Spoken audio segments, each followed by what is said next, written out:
సిద్ధవటం మండలం పెద్దపల్లి గ్రామ పంచాయతీ పరిధిలోని శనేశ్వర స్వామి గుడి వద్ద కడప చెన్నై ప్రధాన రహదారిపై కడప నుంచి రాజంపేటకు వెళ్తున్న ఆటోలో వెంకట సుబ్బయ్య అనే వ్యక్తి 1,18,100 రూపాయలు తరలిస్తుండగా పోలీసులు స్వాధీనం చేసుకున్నారు. పట్టుకున్న డబ్బును ప్రభుత్వానికి అప్పజెప్పినట్లు ఎంపీడీఓ ఉమామహేశ్వరరావు మీడియాకు వెల్లడించారు. నగదు ఉన్న వ్యక్తి దగ్గర ఎలాంటి పత్రాలు లేకపోవడంతో స్వాధీనం చేసుకున్నట్లు పోలీసులు వెల్లడించారు. రాబోయే ఎన్నికల్లో వైఎస్ఆర్ కాంగ్రెస్ పార్టీని గెలిపించడమే మనందరి లక్ష్యమని, అందరం కష్టపడి పనిచేయాలంటూ వైసీపీ నాయకులు పెద్దిరెడ్డి రామచంద్రారెడ్డి, సురేష్ బాబు, రాజ్యసభ సభ్యుడు రఘునాథ్ రెడ్డి అన్నారు. అన్నమయ్య జిల్లా రాజంపేట పట్టణంలోని కళాంజలి గార్డెన్స్లో ఎమ్మెల్యే అభ్యర్థి ఆకేపాటి అమర్నాథ్ రెడ్డి ఆధ్వర్యంలో వైసీపీ నాయకులతో సమావేశం నిర్వహించి ఎన్నికల విధి విధానాలపై చర్చించారు.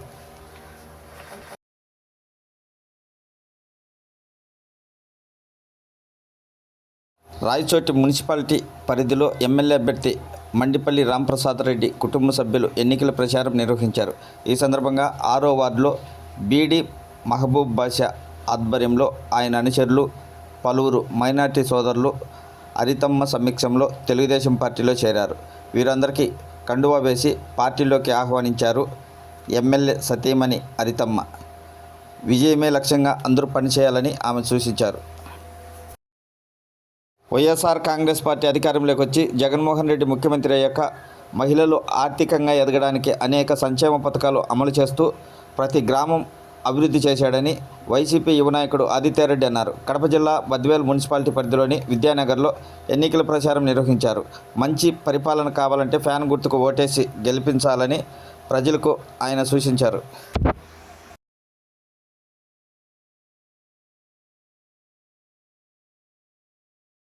యువజన విభాగం జిల్లా అధ్యక్షుడు నాగిరెడ్డి శ్రీకాంత్ రెడ్డి ఆధ్వర్యంలో బద్వేల్ పరిధిలో సార్వత్రిక ఎన్నికల ప్రచారం నిర్వహించారు. బైనపల్లి నుంచి బద్వేల్ పట్టణం ప్రధాన రహదారి మీదుగా రోడ్ షో మరియు భారీ బైక్ ర్యాలీ నిర్వహించారు. ర్యాలీలో యువకులు పెద్ద సంఖ్యలో ఉత్సాహంగా పాల్గొన్నారు. రహదారుల్లో జై జగన్ నినాదాలతో మారుమోగాయి. ఈ కార్యక్రమంలో బద్వేల్ ఎమ్మెల్యే అభ్యర్థి డాక్టర్ సుధా, యువ నాయకుడు Aditya Reddy, municipal chairman Rajagopal Reddy, ZPTC Polireddy, MPP రామసుబ్బారెడ్డితో పాటు పలువురు వైకాపా నాయకులు పాల్గొన్నారు.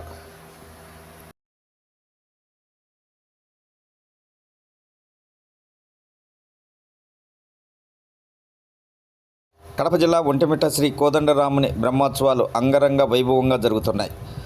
ఉత్సవాల్లో భాగంగా హనుమంతు వాహనంపై శ్రీరాముడు భక్తులకు దర్శనమిచ్చాడు.